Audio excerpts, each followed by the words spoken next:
Bonjour, c'est avec plaisir que je vous retrouve dans cette petite vidéo pour vous expliquer ce qu'est une lecture d'âme. En tout cas, je vais vous donner le plan de ma manière de travailler. Lorsqu'un client ou une cliente m'appelle, je leur demande simplement une date de naissance, une photo où je puisse me connecter au regard.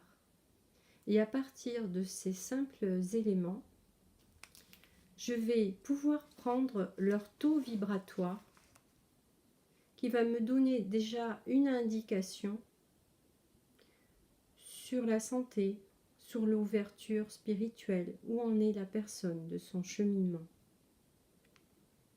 Ensuite, je vais chercher la problématique générale ou les problématiques générales qui empêchent l'âme d'évoluer, qui la maintiennent bloquée dans des situations répétitives, négatives ou des relations toxiques à répétition.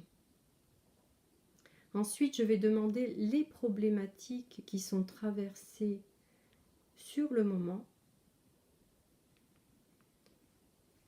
Après, je vais fouiller dans le passé des parents. On appelle cela l'empreinte de naissance. L'empreinte de naissance est essentielle pour comprendre d'où on vient, comment on a été conçu, ou plutôt dans quel état d'esprit nos parents nous ont conçus. Donc l'empreinte de naissance englobe la rencontre des parents bien avant la conception, l'annonce de la maman au sujet de la grossesse, au moment où elle annonce à son compagnon qu'elle est enceinte, car la réaction du papa et la réaction de la maman au moment de la conception va influencer l'âme dans son futur. Ensuite, je me penche sur la gestation. Comment le bébé a-t-il vécu dans le ventre de sa maman? Qu'a-t-il ressenti? Comment la maman a vécu cette grossesse? Comment le papa s'est comporté pendant la grossesse de la maman? Ensuite, nous allons voir l'accouchement. Comment le bébé a vécu l'accouchement? La maman, le papa était-il présent? Toutes ces informations sont utiles pour comprendre comment le petit être est venu au monde et dans quel état d'esprit. Comment a-t-il été accueilli? Car selon les réponses, cela va conditionner le futur adulte qu'il va devenir. Pour cela, l'empreinte de naissance englobe aussi les mémoires vécues avant 7 ans. Donc je vais fouiller les mémoires négatives, car la lecture d'âme travaille principalement sur les blocages, les mémoires négatives, les programmes négatifs. Ça peut paraître très négatif tout ça, mais c'est parce qu'on cherche à aider la personne à trouver tout ce qui la bloque. Cela ne veut pas dire que dans vos vies, il n'y a pas de choses positives. Mais la lecture d'âme permet de travailler sur les blocages, sur la négativité, afin d'avancer et de se guérir. Donc je vais demander toutes les mémoires négatives vécues avant 7 ans. Comment ces mémoires négatives ont été vécues en rapport avec la maman, avec le papa. Ensuite, au-delà de 7 ans, avec la maman et avec le papa. Ensuite, je demande les programmes négatifs. Les programmes négatifs, ce sont ces petites phrases qu'on se répète dans la tête et qui en fait ne nous appartiennent pas. Elles appartiennent à notre éducation, elles appartiennent à nos parents parce qu'on les a entendues dire. Elles sont inscrites aussi dans l'ADN. Donc c'est important d'aller fouiller là-dedans aussi. Ensuite, je demande les nœuds psychiques, les blocages psychiques, les loyautés familiales négatives. Les loyautés familiales, ça ressemblerait aux mémoires transgénérationnelles négatives de notre arbre généalogique, mais ce sont plutôt des petites phrases qu'on se répète de génération en génération et qui se sont inscrites dans l'ADN et qui ne nous appartiennent pas. Je vais fouiller aussi dans les vies antérieures pour savoir quels vœux négatifs ont été prononcés. Car les vœux négatifs prononcés dans des vies antérieures, comme par exemple le vœu de chasteté, le vœu d'isolement, le vœu d'amour éternel, peuvent créer des blocages dans notre vie présente. Et il est important de les connaître pour pouvoir les annuler. On va aller fouiller dans vos croyances. Croyances et programmes négatifs se ressemblent. L'âme s'incarne pour vivre des blessures. Donc je vais demander quelles sont les blessures d'âme que l'âme a choisi d'incarner. Ensuite, il y a la blessure originelle. C'est la blessure que l'âme va traverser le plus souvent dans sa vie. Cela va vous permettre de reconnaître pourquoi vous répétez toujours les mêmes situations ou attirez les mêmes personnes. L'âme a besoin de s'éprouver à travers ses blessures. Je demande les vies antérieures négatives qui impactent la vie de la personne dans cette incarnation. Bien sûr, nous avons pu avoir des centaines de vies négatives, de vies antérieures négatives, mais je demande toujours celles qui, sur le moment, bloquent la personne. En général, on m'en donne entre 3 et 5 lors de la lecture d'âme. Mais si vous revenez quelques semaines ou quelques mois après faire une deuxième lecture d'âme, on me donnera encore d'autres vies antérieures en rapport avec les blocages que vous vivez sur le moment. L'âme est venue aussi régler des dettes karmiques. Les dettes karmiques, c'est ce qui n'a pas été réglé dans les vies antérieures et que l'âme a choisi de régler dans cette incarnation. C'est pourquoi il est essentiel de le demander pour comprendre pourquoi l'on tombe sur les mêmes expériences. C'est pour réussir.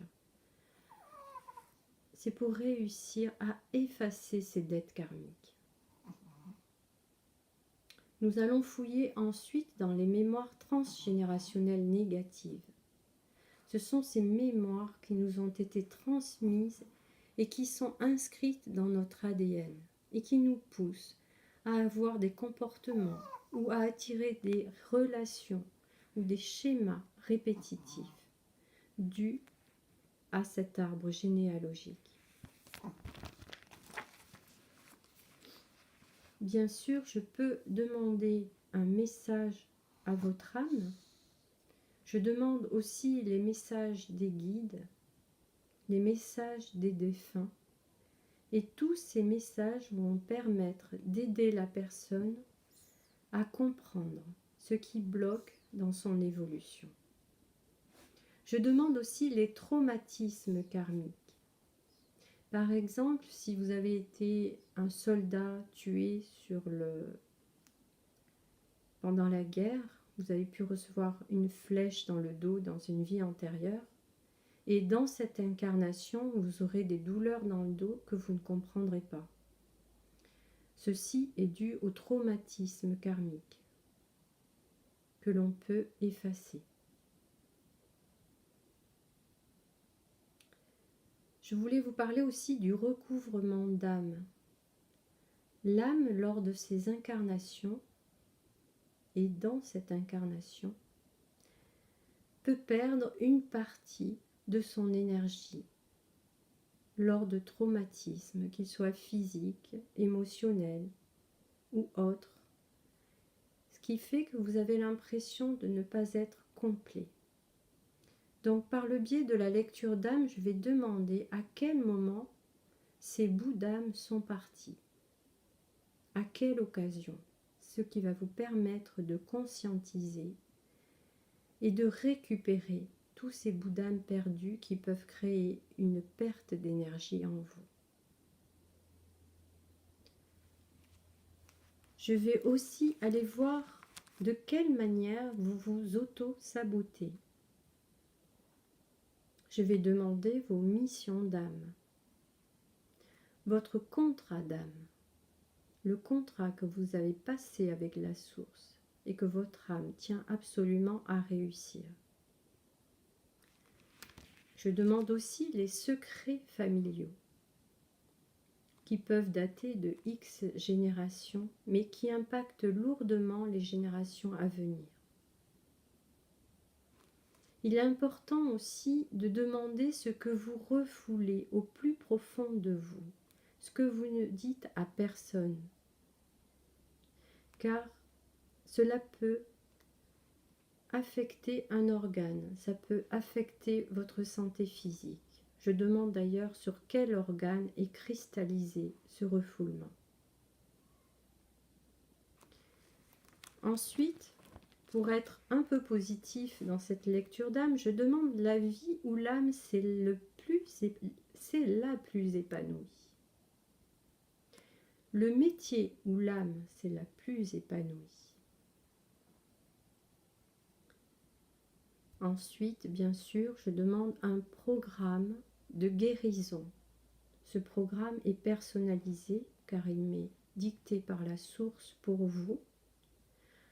On me dicte aussi les outils de guérison que je vous explique à chaque séance.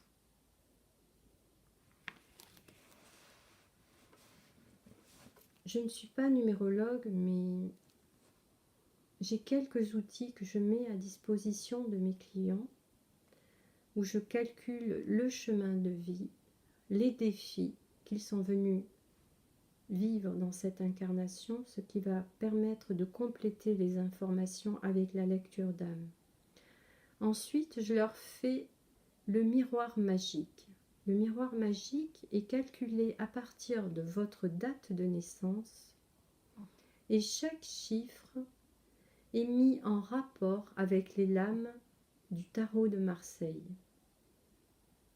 Ainsi, cela vous permet de connaître tous les personnages à votre disposition.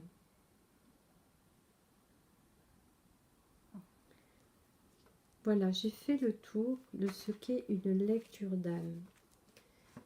Bien entendu, une fois que j'ai énuméré tous les messages à la personne qui est en face de moi, je lui explique de quelle manière elle va pouvoir enclencher la guérison. Je vous remercie de m'avoir écouté. Si vous avez aimé, mettez-moi un pouce, abonnez-vous pour les vidéos prochaines. À très bientôt. Au revoir.